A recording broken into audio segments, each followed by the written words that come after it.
Win. I think anytime that you win a Pac-12 game, they're hard to come by. And credit to our defense, really gave them the game ball.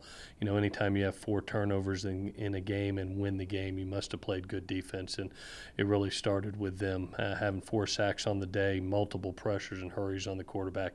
Really thought was a key to our success of keeping a lead and maintaining a lead while we were making some errors offensively. Yeah, the game started great, obviously. Some of those errors let them back in, and you're in an even game late, and some players sort of stepped up and made plays. What does that say about the growth of this team in those kind of situations? Yeah, we've improved every week, and now all of a sudden we face adversity and learn how to handle it. In a 14-14 game in the fourth quarter, the offense makes a 70-yard drive to go up 21 to 14. Defense bends but doesn't break. It's 21-17, and now there's 4 minutes and 45 seconds left on the clock, and you ask your offense to go out there and run out the clock, and I thought they did an exceptional job. Played great situational football. The skilled players stayed in bounds, made our third downs, and then Juju makes a huge veteran play at the end to make the catch, get down so we can run the clock out. We're all amazed by some of the things Adoree Jackson can do on a weekly basis. You see it more than anybody. You still surprised? I've been doing it a while. I'm surprised with everything he does. He's just a very, very unique talent, special person, player. We're very fortunate to have him here. That play he made on Saturday is one that just doesn't leave your mind. That's one that you'll remember forever. How do you assess Sam Darnold's performance? I thought, again, distributed the ball extremely well. You can see the sparks of brilliance that he creates. The one aspect of his game we got to get better, obviously, is, we had 3 turnovers in the game, and 2 were fumbles by him and 1 an interception. So 3 turnovers at the position.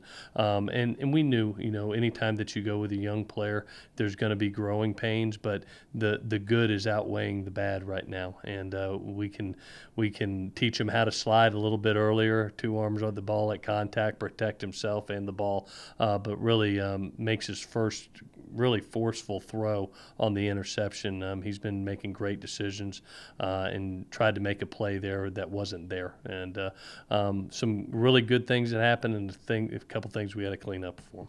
You doubled them up in the run game. What did you see in the trenches that you liked? Third game in a row, I thought the offensive line played exceptionally well. You look up and they protected the quarterback again against a front that had been pressuring a lot, and then running the ball, be able to go 181 yards and throw for 352 and only have 1 sack on the day.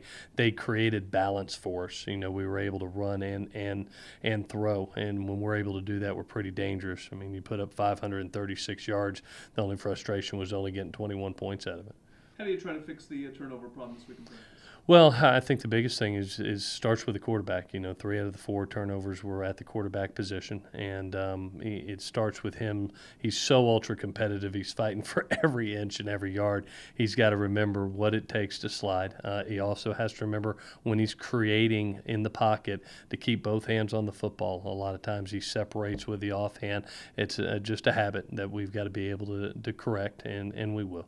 Another challenge this week, certainly with Arizona on the road. What does Rich Rodriguez do that keeps you up at night? Oh, my goodness.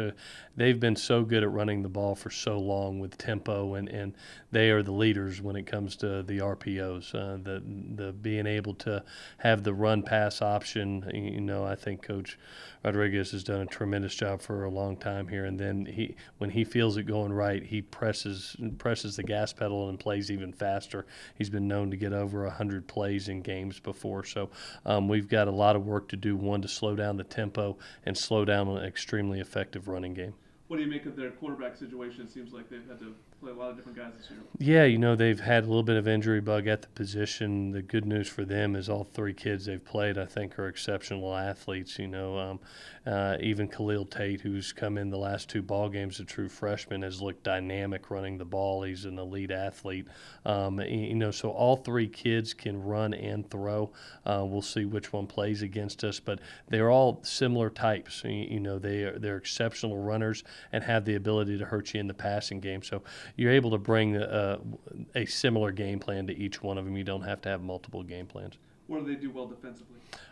Just the art of confusion. They're bringing pressures from everywhere out of their 3-4 package. They do a great job of showing you one coverage and rotating to another. What you see, don't believe, because it's getting ready to change.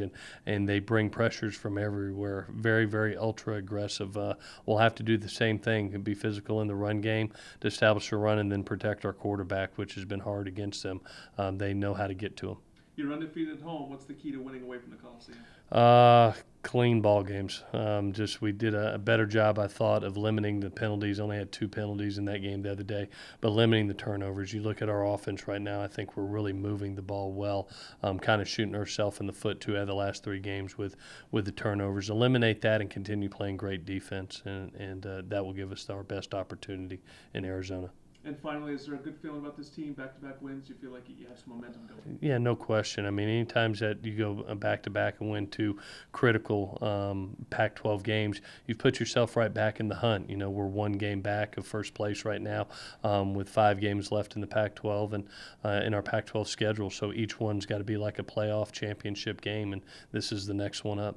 All right, thanks so much, Coach. Good luck this week. Thank you.